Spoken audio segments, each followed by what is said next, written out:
Yo voy a circunscribir mi presentación básicamente al tema fiscal por varias razones. Una, porque ya que estamos hablando de la libertad, yo diría en países como Argentina se ve con mucha claridad, y en muchos países emergentes también, que el avance del Estado conspira contra la libertad. Esto no necesariamente es así, más allá de que mi preferencia es de un Estado minimalista, pero siendo más amplio desde el punto de vista conceptual, esto no necesariamente es así. Ahora, no necesariamente es así en sociedades donde las élites que gobiernan son como las suecas y las noruegas, o algunos de los restantes países de Europa, y no necesariamente el avance del Estado conspira contra la libertad cuando el servicio civil es el dinamarqués, el alemán, el suizo, el sueco y el noruego.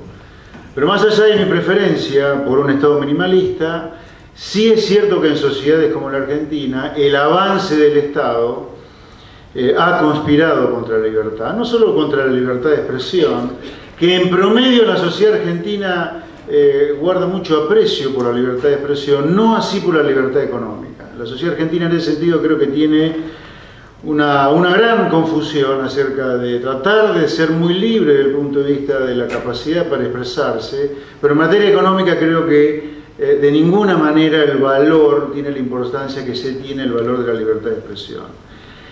Y cada vez que el Estado avanza en Argentina, incurre en déficits fiscales, y ahora yo le voy a mostrar, o ilustrar, no mostrar, más que ilustrar, es contarles lo que pasa, cómo Argentina termina en desaguisados no menores.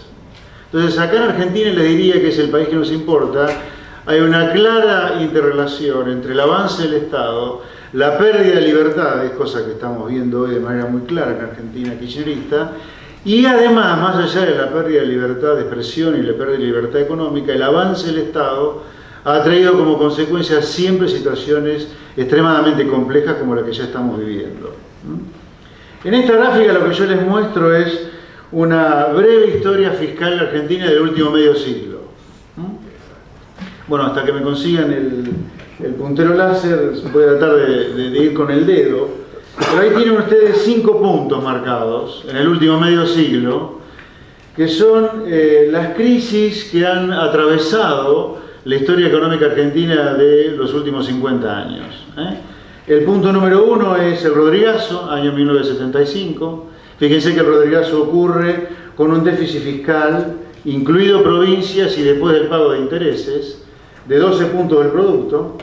Para que tengan una idea, hoy el Producto Bruto Argentino está en cerca de 400.000 millones de dólares a un dólar libre, o de 500.000 millones de dólares a un dólar de 8 pesos. En el año 81 se termina la tablita, en una crisis cambiaria también importante. El déficit fiscal, fíjense ustedes, fue menor que el déficit con el cual se quebró el programa de José Abel Herbar. Fíjense que al Rodrigazo llegamos con 12 puntos del producto de déficit, y al quiebre de la convertibilidad, del plan de Martínez de Oz, llegamos con 11 puntos del producto de déficit. O sea, el segundo déficit fiscal que tenemos acá, que quiebra un programa económico en el último medio siglo, ya era menor al primero.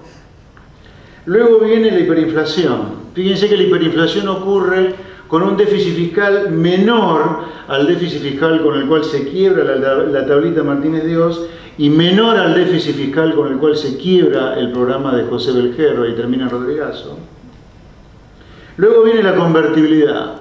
Cuando se quiebra la convertibilidad, el déficit fiscal, que está con el número 4, es menor al déficit fiscal que quebró el plan de Alfonsín, el plan austral. A su vez es menor al déficit fiscal que quebró la tablita, y a su vez es menor al déficit fiscal con el cual llegamos a Rodrigazo. Luego viene el programa de la última década, y yo le diría, el programa de la última década muere con el corralito cambiario, con el cepo cambiario. Yo no diría que muere por el cepo, sino que en todo caso el cepo cambiario es el disparador del fallecimiento que ocurre del plan económico o de la finalización en los hechos del programa económico en 2011. Fíjense entonces que la situación fiscal cuando se quiebra el programa económico con el cepo en el 2011 era menos deficitaria que el déficit fiscal que quiebra la convertibilidad, menor a su vez que el que quiebra el plan austral, menor al que quiebra el plan de Martínez Dios y menor al que quiebra el programa de José Abel Gelbar. O sea, ¿qué significa esto? Que las crisis en Argentina, y yo creo que ya estamos en una situación crítica, aunque no explosiva todavía, las crisis en Argentina van ocurriendo cada vez con déficits fiscales menores al anterior. Es como que el crédito que el sector público tiene en Argentina y en el mundo, porque durante la convertibilidad hubo un financiamiento externo muy importante, es cada vez menor. Entonces, como el tensionar la cuerda y llevar al Estado a déficits fiscales crecientes, fíjense que rompe con esta ley de gravedad que dice que el Estado argentino, fruto de una hiperinflación, de varias confiscaciones y de varios repudios de la deuda, encuentra un techo menor para poder, entre comillas, si ustedes quieren, generar alguna reactivación. Entonces, hoy yo le diría, desde el punto de vista conceptual, estamos asistiendo al fin de un nuevo ciclo populista más como los que hemos vivido varias veces, por lo menos 5 veces o 4 veces adicionales en el último medio siglo. Un programa que luego de una crisis goza de algún crédito, empieza a arrancar la recaudación, detrás de la recaudación arranca el gasto público llega a un momento que supera al nivel de recaudación, ingresamos en déficit fiscal. El déficit fiscal hubo periodos en los cuales se financió monetariamente, otros con deuda externa. En algún momento, ya sea que se financie con moneda o con deuda, interna o externa, se ve como insostenible la situación, empieza la fuga de capitales, se devalúa, y así es que el programa ya empieza a tener problemas casi definitivos, le diría, ¿no? Para no hacerla tan lunga, cuando Argentina devalúa en el 2001 o en principios de 2002, en algún lugar lo hace para poder repagar una deuda reestructurada y poder acomodar su restricción de gasto a una restricción presupuestaria más chica que tenía.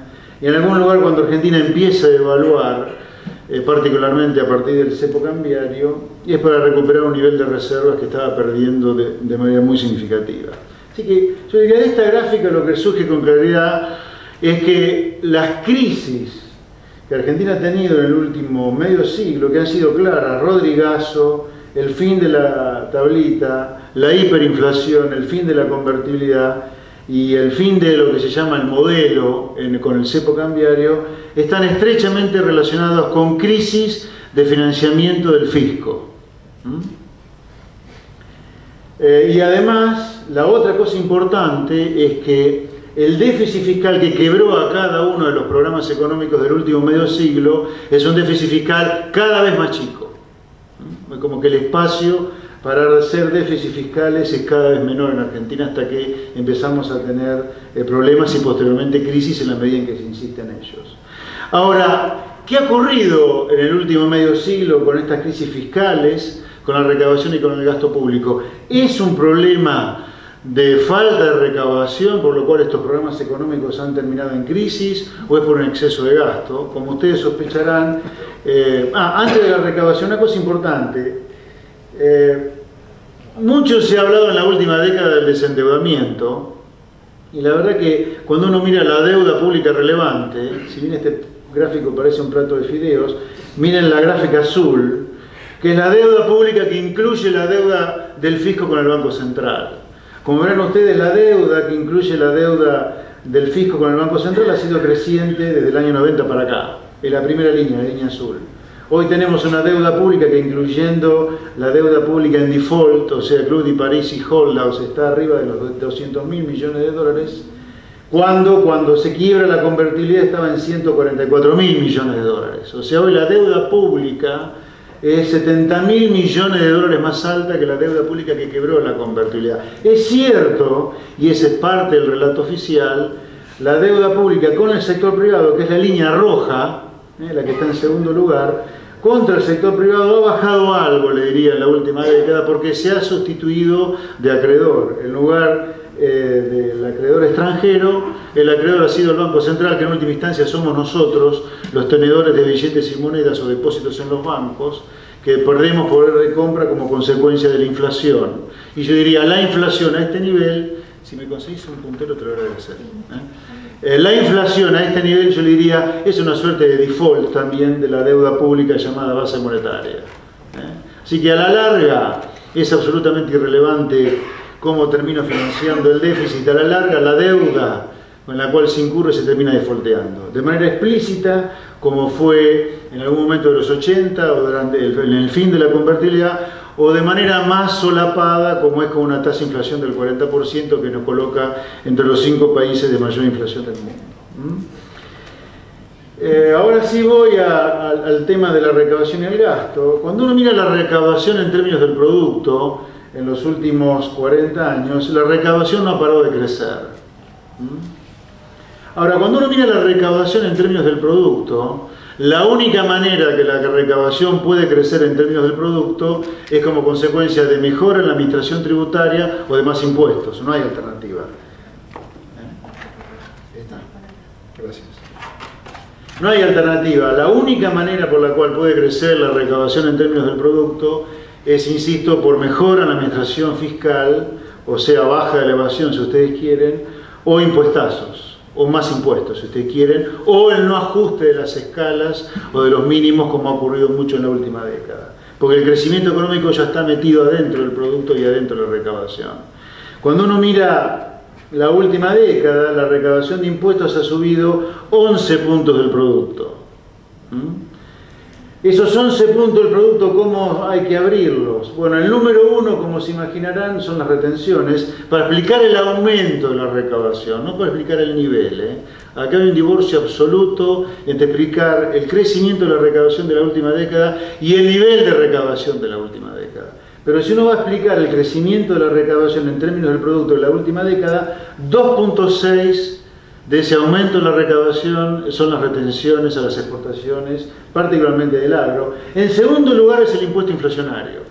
Pero no el impuesto inflacionario tomado como base monetaria, sino el impuesto inflacionario que está implícito en el no ajuste de los mínimos o las escalas, tanto de ganancia como de bienes personales.